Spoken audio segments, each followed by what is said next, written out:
Apple Island Tours returns the second weekend in June, hosted by the Greater West Bloomfield Historical Society. They are looking for the community to come get involved and make it a great time as well. Joining me live on The Splash is Museum and Communications Assistant from the Greater West Bloomfield Historical Society, Anna Smith. Thank you for being here, Anna. Good morning, Kevin. I'm doing just great having you here. Happy to have you here first and foremost. Now, for the people who may have never been to or possibly never heard of Apple Island, can you give the brief history behind Apple Island and why it has such significance here in West Bloomfield?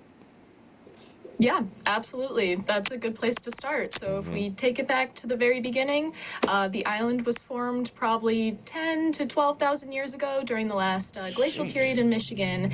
It's actually very unique to have an island as big as Apple Island in a lake the size of Orchard Lake. So it's about 35 to 37 acres, which is a rather large island for a lake, and it is a special place. We have evidence suggesting that humans have either lived on or visited Apple Island for at least 2,000 years. Oh. Yes, it has great cultural and spiritual significance to Native peoples.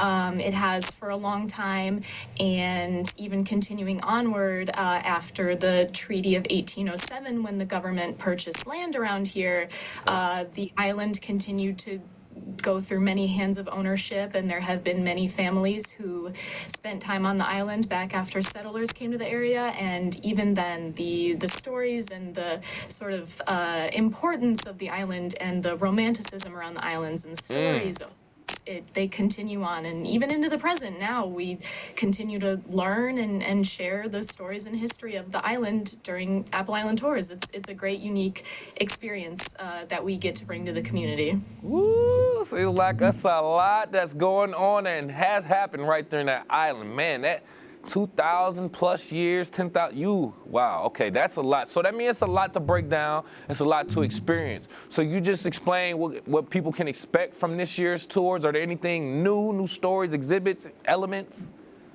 Yeah, absolutely. That's also a great question. I'm kind of excited to share with everyone that we're sort of in the process of going through the information that we share with the community, and we're always looking at it every year and trying to improve it and add new information that we can share with guests. So even if you came to the tours last year in 2024, it was our first time holding them since 2019. It was sort of a test run with all of the new changes that have come in this area and to the program. But even if you came last year, you can expect something new and different and exciting for this year. Good. Because I was asking that question for the people who are familiar.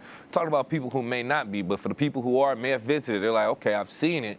What more can you add to it? How can it be a little bit more interesting? And with the new elements, new features, and exhibits, I love to hear that. This is keeping people interest going, because there has to be so much history there to uncover, going back, like you said, hundreds, thousands of years. It is definitely a lot to share and talk about. With me right here live on The Splash, by the way, from the Greater West Bloomfield Historical Society, Museum and Communications Assistant, Anna Smith, talking about the upcoming Apple Island tour. So just kind of continuously going into that, we're dealing with woods and trees, and there's a lot of elements that's going on here, but how are you ensuring that the tour is both educational and engaging, but also safe for a wide audience?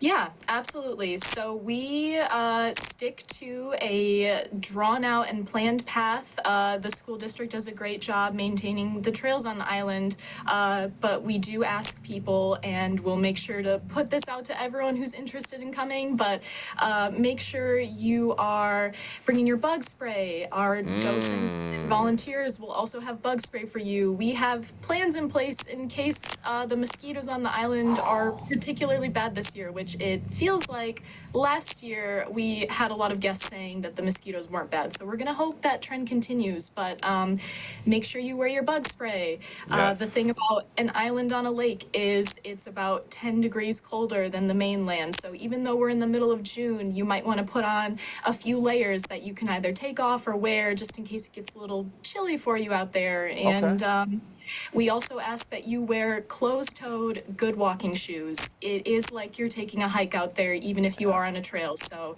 that's definitely going to be important to keep people safe. And last and probably most important is try not to stray from the trail. There is poison ivy out there on the island, and Oh, we don't want anyone coming back with that. Yeah, it would not be a great experience to cap yeah. off your tour. Yeah, no, I'm so glad you explained that all. To me, I'm gonna be honest, it just tells me wear long sleeves, pants, and boots just to kind of cover all those bases right there. But what you just said made me think of something else.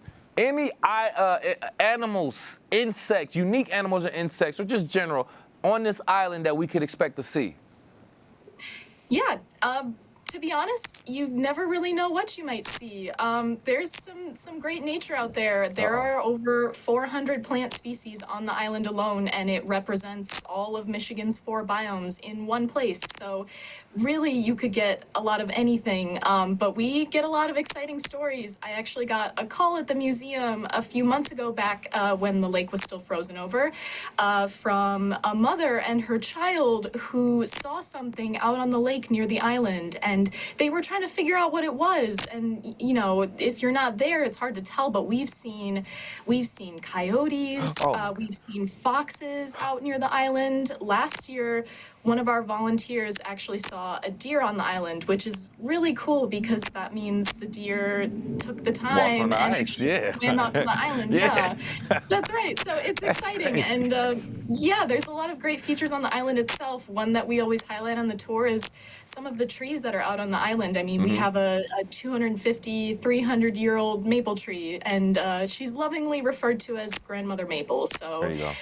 there's great things to see out there for sure. The nature is one of the big draws of the island. It's very it feels like nowadays there are less and less places where you truly feel like you're sort of isolated Yep, and experiencing nature yep. as it was meant to be. So Apple Island is definitely the place to do that. And I can tell you really appreciate that too. With that being said, and I just recently got to experience something similar to that. I want to thank Carol Fink also, who just recently took me out to the Orchard Lake Nature Sanctuary. Took a tour for the first time. We talked about Apple Island as well, but we got to connect. And she's one that really appreciates nature as well and soaks it in. So I love being with you all who are very knowledgeable, who loves the island, who loves the nature sanctuary, and are here to preserve it and also share that knowledge with others. So I appreciate that. One thing that we didn't talk about before I let you go, I want you to also explain the who, what, where, when, and why of the Apple Island tours, the dates and things of that nature.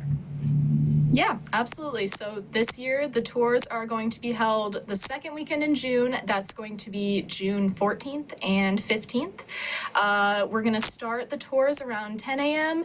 and you can be out on the island till 5 p.m. So Mm. realistically, whenever you go out, you can stay. You just got to be on the last boat back. So that's the nice thing about the tours is that it's a completely individual experience. We have our very talented and knowledgeable docents and volunteers and presenters out on the island who are there to give you all of the information that you need. But ultimately, it's up to you how much time you want to spend out on the island. And of course, we have the Orchard Lake Museum open here as well.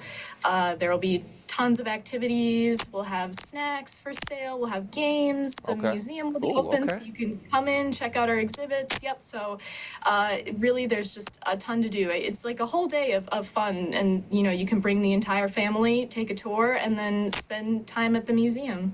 That is so cool. I would love to come visit Anna, but once you said coyotes and foxes, phew, I don't know about that. We had to talk about that. Think about a plan behind it, but I'm pretty sure it's safe. I'm just being funny right now. But thank you so much again for your time, and thank you for going out there and doing this. Once again, from the Greater West Bloomfield Historical Society, Museum and Communications Assistant, Anna Smith. Thank you again. Yeah. Thanks, Kevin.